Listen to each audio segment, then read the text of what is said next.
Olá, queridos, bem-vindo a mais uma leitura dos Evangelhos. Hoje nós vamos ler Marcos capítulo 3, versículo 13, que fala da eleição dos 12, os 12 discípulos de Jesus. E subiu ao monte e chamou para si os que ele quis, e vieram para ele. E nomeou 12 para que estivessem com ele e os mandasse a pregar, e para que tivessem o poder de curar as enfermidades, expulsar os demônios. Simão, a quem pôs o nome de Pedro, Tiago, filho de Zebedeu, João, irmão de Tiago, os quais pôs o nome de Boanerges, que significa filhos do trovão, André e Filipe e Bartolomeu, e Mateus, e Tomé, e Tiago, filho de Alfeu, e Tadeu, e Simão, o Zelote, e Judas Iscariotes, que o traiu. E foram para uma casa. E afluiu outra vez a multidão de tal maneira que nem sequer podiam comer pão. E quando os seus parentes ouviram isso, saíram para o prender, porque diziam, está fora de si. E os escribas que tinham descido de Jerusalém diziam, tem Beelzebu, e pelo príncipe dos demônios expulsa os demônios. E chamando-os a si, disse-lhes por parábolas, como pode Satanás expulsar Satanás? Se um reino se dividir contra si mesmo, tal reino não pode subsistir. E se uma casa se dividir contra si mesmo, tal casa não pode subsistir. Se Satanás se levantar contra si mesmo e for dividido, não pode subsistir. Antes tem fim. Ninguém pode roubar os bens do valente, entrando-lhe na sua casa, se primeiro não manietar o valente, e então roubará sua casa. Na verdade vos digo, que todos os pecados dos filhos dos homens serão perdoados, e toda sorte de blasfêmias com que blasfemarem. Qualquer, porém, que blasfemar contra o Espírito Santo, nunca obterá perdão, mas será réu do eterno juízo. Primeiro a gente vê, essa é por partes essa palavra, primeiro a gente vê Jesus separando 12 pessoas para trabalhar com ele. Inteligente Jesus. Ninguém trabalha só. Um trabalho feito sozinho, ele muitas vezes vai deixar a desejar. Mas um trabalho em equipe sempre sai perfeito. E Jesus, ele vai escolher a sua equipe.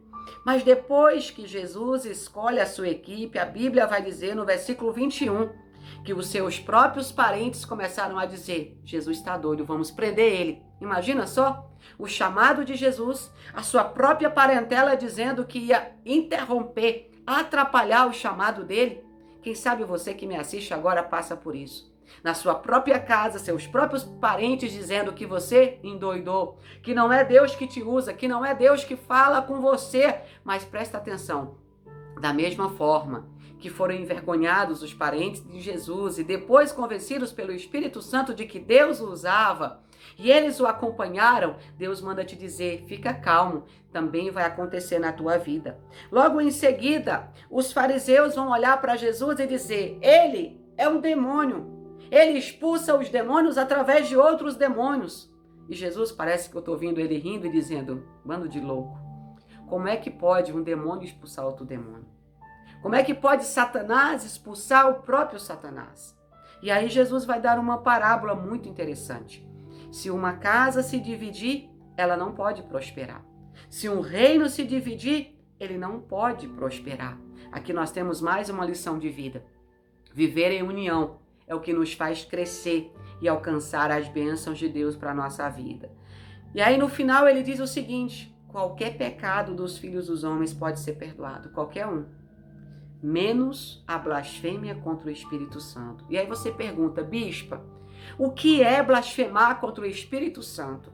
É olhar para uma pessoa usada por Deus e dizer, é o diabo que usa ela. Duvido que é Deus que usa essa pessoa. Nós não podemos julgar.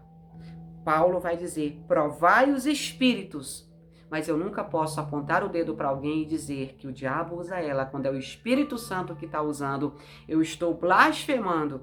E aqui deixa bem claro que esse pecado não tem perdão. A pessoa que comete ele vai direto para o fogo do inferno.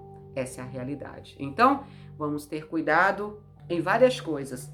Não tentar comprimir, abafar o chamado de alguém, por mais que seja nosso parente, dentro da nossa casa, a gente não entenda, acha talvez fosse melhor a gente no lugar dele. Muito cuidado com isso. Depois, um reino dividido, as contendas, as divisões não fazem bem. Não vamos chegar a lugar nenhum se vivermos assim. E o próximo passo é nunca, jamais blasfemar contra o Espírito Santo. Te vejo depois.